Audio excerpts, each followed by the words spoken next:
Having a unique vantage point from the stage, I can look out and see service providers, community leaders, advocates and artists, people with lived experience, government, academics, researchers. The list goes on. And what I think is so incredibly powerful about today is we have this beautifully diverse group of people, but we're all united by a single mission, and that is to advance human rights for people with disability. We're going on a journey today, and my hope is that by the end of the day, we're all exercising, let's call it pragmatic optimism.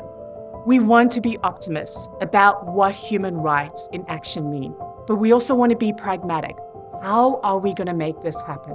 I was doing some work with Job Access last year, and one of the panellists shared this beautiful acronym with me, which was ATP. I don't know if anyone else uses ATP, but it's Ask the Person.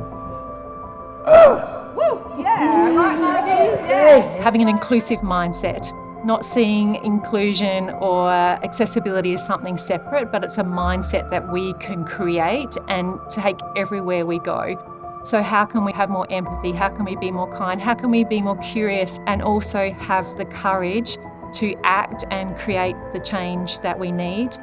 A significant challenge is that too many individuals, often due to a lack of proper education, do not fully grasp or assert their rights, nor do they possess the self-belief that they are entitled to live as equal citizens. Human rights are never guaranteed. They demand vigilance, courage and collective responsibility.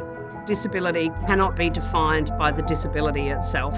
Disability is always defined by the barriers that we and the community and government put in place. So look around you, work with us to remove those barriers, and we'll find a much more accessible and inclusive community.